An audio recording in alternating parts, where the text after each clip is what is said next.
वो चारा चोर के बेटे से बात कर रहा हूँ। तुम जैसे दल्लों को सर्टिफिकेट देने की हमको आवश्यकता है नहीं। बन जाता है छोटा सा बाबा, बोल रहा है किसी को चारा पुत्र, ढोंगी कपड़े के भेष में अंदर रेपिस्ट बैठा हो, वो सिर्फ और सिर्फ अपना धंधा चलाने के लिए वेशभूषा पहन लेता है, बन जाता है। अभी देख लीजिए एगो पगला धीरेन्द्र शास्त्री कैसे टिप्पणी करते रहता था, रह के प्रतिक्रिया देते रहता था पॉलिटिक्स पे।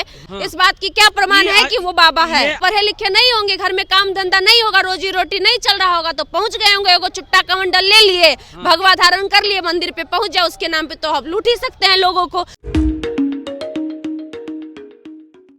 कसम राम की खाते हैं, मंदिर वहीं बनाएंगे। मंदिर ये बनाने का नारा जो है आडवाणी ने दिया था। 92 से ये नारा जो है चलने लगा। उसके बाद लालू प्रसाद यादव ने उनको गिरफ्तार करके जो है वो मसान जोन भेजने का काम किया था। लेकिन अब राम मंदिर बन रहा है, अलग अलग प्रतिक्रियाएं इस पर आ रही है। लेकिन वहाँ के कोई महंत हैं जिन्होंने लालू यादव के लिए आपत्तिजनक शब्द का इस्तेमाल कर दिया। हमारे साथ जो हैं खुशबू जी हैं, सामाजिक मुद्दे पर प्रखर रहती हैं। खुशबू जी, कोई महंत है, उन्होंने कहा कि चारा पुत्र ऐसा कुछ कहा है, तो महंत जी का शब्द इतना खराब, क्योंकि गीता में तो लिखा हुआ है कि जो है मोक्ष और सिद्ध पुरुष वही है जिसका वाणी, जिसका विचार एकदम साफ हो, एक तरह गंगा की तरह साफ हो। तो ऐसे लोग कैसे महंत बन जिनको आप महंत समझ रहे हैं ना, वो नौटंकीबाज हैं। आजकल के डेट में जो 24 साल का, 25 साल का, 30 साल का लौंडा सब लड़का लोग बन जाता है महंत, उसको हम सबसे बड़ा ड्रामेबाज समझते हैं। वो सिर्फ और सिर्फ अपना धंधा चलाने के लिए वेशभूषा पहन लेता है, बन जाता है, लेकिन असली में उसका लक्षण वही होता है जो होता है। अभी देख लीजिए एगो पगला धीरेन्द्र शास्त्री कैसे टिप्पणी करते रहता था, रह के प्रतिक्रिया देते रहता था पॉलिटिक्स पे। हम बार बार कहते हैं कि कोई भी इंसान बाबा कहलाने की योग्य तब होता है जब उसमें सभ्यता, संस्कृति से लेकर उसके एक एक शब्दों पर उसका कमांड हो कि हम क्या बोल रहे हैं, तब हम उसको मानते हैं। क्योंकि पहले जमाने में बाबा उसको कहा जाता था जो सर्वज्ञानी होता था, उसको कहा जाता था जिसके कैरेक्टर पर एक भी गलत दाग नहीं लगा होता था, जो पूरे जीवन मतलब त्याग कर देता था, पत्नी मोह, बाल बच्चा सब मोह छोड़ देता था, तब उसको बाबा कहा जाता था। असल में बाबा की परिचय और बाबा की पहचान ये होती थी। लेकिन आजकल दुद्दू को बीवी रख ले रहता है, बन जाता है छोटा सा बाबा। तो सिंपल सी बात है, उससे आप क्या ही एक्सपेक्ट कर सकते हैं? ये गाली भी देता होगा, और क्या पता उस ढोंगी कपड़े के भेष में अंदर रेपिस्ट बैठा हो।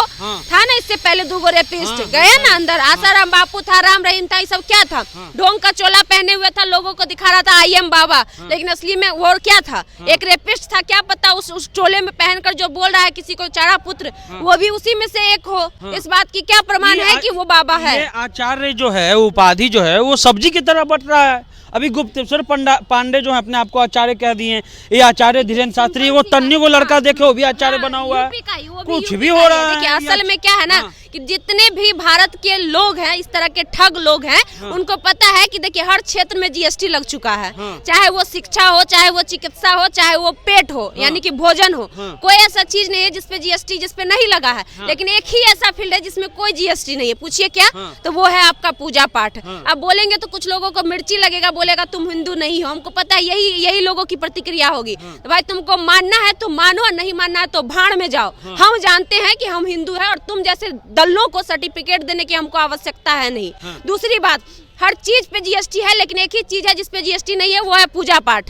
ठीक है, तो पूजा पाठ नहीं तो जितने भी काले करतूत करने होंगे, जितने भी कारनामे करने होंगे, वो आसानी से वहां से हो सकता है। ट्रस्ट के माध्यम से, एनजीओ के माध्यम से ये लोग जितना अपना ब्लैक मनी होगा उसको आसानी से वाइट कर सकता है, एक दूसरे को ट्रांसफर कर सकता है, क्योंकि उसमें उसका जीएसटी लगेगा नहीं। सिंपल से सरकार कोई टैक्स उस पर लेती नहीं है। आचार्य बनने के लिए संस्कृत में एमए करना नियम है, ये लोग कुछ करके आचार्य तो वही आचार्य बनाने वाले भी तो वही हैं। हम बार बार कहते हैं कि वाकई अगर आप समानता ला रहे हैं तो आप बैठाइए ना वहाँ पे 10 पंडा को, जो जितनी जाति है सारे जाति का एक एक पंडा होना चाहिए, तब ना मानेंगे। आप क्या बताइए, SC ST समाज में नहीं है संस्कृत का ज्ञाता? आप बोलिए हम कल के कल 50 को ज्ञाता को खड़ा कर देते हैं क्या? ओबीसी समाज में नहीं है संस्कृत का ज्ञाता?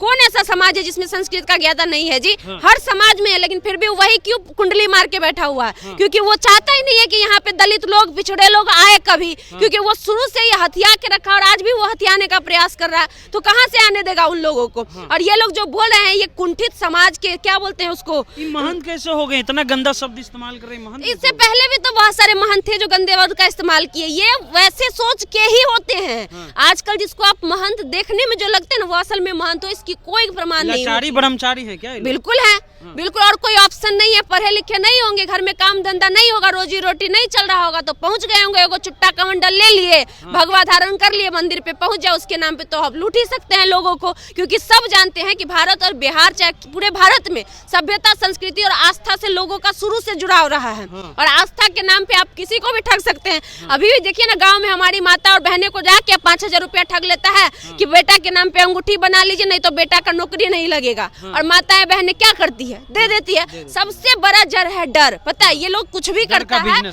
हाँ, सबसे बड़ा तो पहले आपके परिवार को, महिलाओं को, खासकर ये महिलाओं को टारगेट करता है, क्योंकि महिलाएं जो होती है ना, अपने परिवार को लेकर काफी ज्यादा ये होती है, मतलब भावुक होती है, सेंसिटिव होती है कि हमारे बच्चे, हमारे पति का जिंदगी जो है वो अच्छा चले, तो ये सीधा टारगेट महिलाओं पे करता है, चाहे जितना भी आप उठा के देख लीजिए, ये सनातन बाबा है।